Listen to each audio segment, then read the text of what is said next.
come as no surprise or a complete surprise that the old Racetractor is for sale. Um, if it is a surprise and this vlog kind of goes out before I officially put it up for sale, well, it's up for sale now. Yeah, it kind of has been on the owners forum for a couple of weeks, but I'm just want to, before I really make it public and Gumtree and Facebook and all the rest of that sort of thing, I want to make sure it's ready to go. So if someone wants it straight away, then it's ready to go. So there's a few things we're going to be doing just to sort that out, just to tidy parts of it up, finish a few jobs. The first thing is going to be jacking it up and going to be taking all the suspension off it, cleaning it all up, touching up paintwork just to make it look nice and tidy, and we're going to fit some new springs to the front and new seals to the rear beam and grease that all up, just so that it's absolutely bob on for the new owner. So, new owner, if you're watching this, then I'm doing all this for you.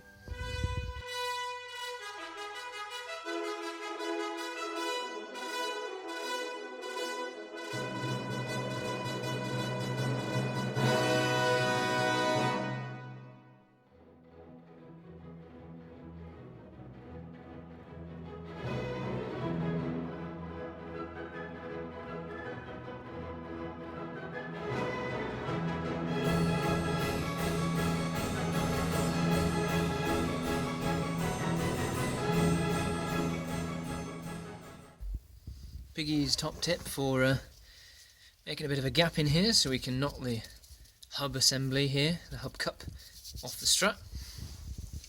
Use these. They're actually like sump plug for a 1/2 inch, but you get one of those in, square drive like that, and you put it in square and you twist it and it jams it open, just like that.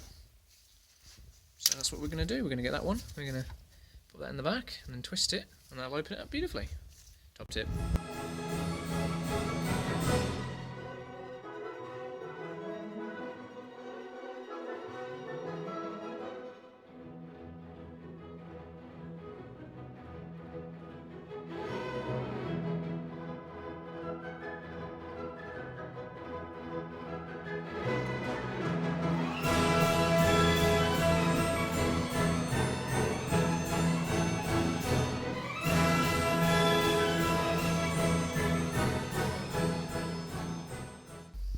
So we've got our two struts or coilovers, whatever you want to call them, off. They look right grotty, but they came off really easy, thankfully. The top mounts aren't very old, and we've got a bit of a thread issue on that drop link, which isn't very old either. And those two could do is clean it up. So we're going to take that all into the little workshop, clean it all up, new springs, clean up the threads. I've got a little idea how to keep those threads nice and clean because they're supposedly stainless, but they're clearly not. And we're going to give the bottoms just a little lick of paint as well, I think. Yummy. So the old coils, the dampers I should say, are just sort of hanging around drying, while the helper springs are in there having the magic happen. Fizz, fizz, fizz. Listen to the fizz.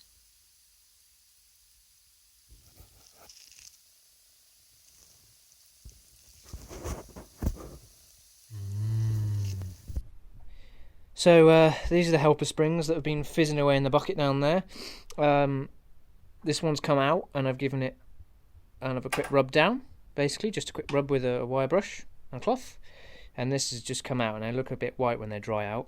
So that's kind of, I don't know if you saw them before, but they were so crusty and dirty, and that's how they come up. So we'll just rub that one down like that, just literally it just brushes off now, and then we'll give it a lick of paint, and then it'll be time to build up with the new springs, I think, because they're pretty much done. Boom! Right, so, alright, don't know where that came from. It's about 7 o'clock in the morning. It is light, but it is very early to be outside anyway, for me. I know most farmers have been out 4 hours. But we need the Racetractor back on all 4 wheels because the mad scientists in the Citroen are going to arrive in soon. So we've got a bunch of copper slip, copper grease, whatever you want to call it. Got our new springs, got our helper springs all cleaned up and painted. I mean, that's not going to last forever, but it just looks better for a little while. And our actual struts, which are all cleaned up, threads cleaned up, lick of paint just to give them a bit of life. We're going to absolutely plaster this in copper grease, wind our adjusters on, about the same position, we might just eyeball it, drop it down about 10mm, because obviously the springs are a lot stronger, however they are slightly shorter, so I'm actually not sure what to do about that quite yet. I might just put it at exactly the same position it was before and then adjust afterwards. So let's just switch to a time lapse because I need to be getting on. Bird poo.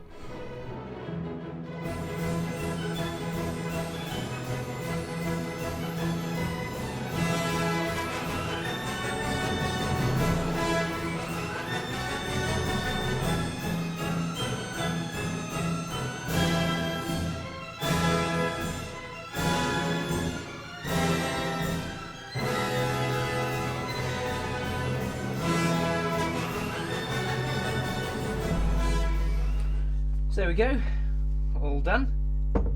We're just going to put a bit of grease down here and obviously fit them to the car. I've done them approximately the same height or amount of threads as before.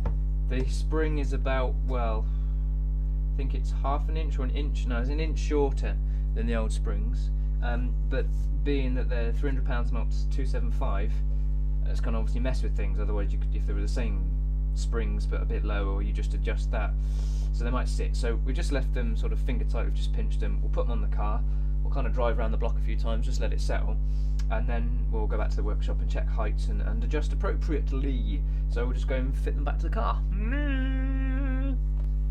Right, so there we go, there we have them. Bit mishmatched blue, but you know, it's done, innit?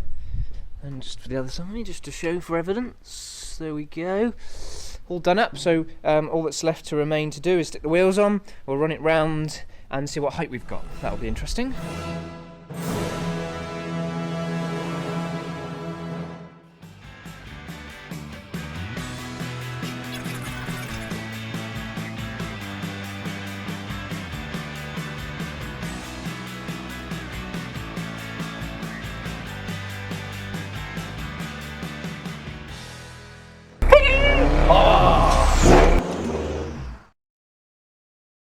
Shut like a golf? Of course it does.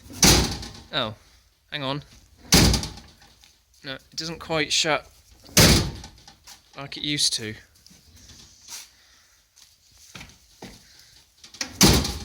No, it's not going to do it. No, it shuts like a Peugeot. A lot of people ask me, how do you remove the rear beam on a 306? Well, it's only a couple of bolts. Let me show you. Ratchet. Nearly there. A little bit more. That's one side.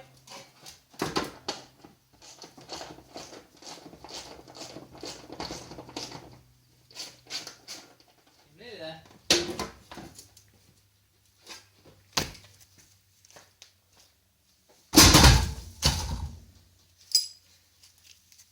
That's how you do it.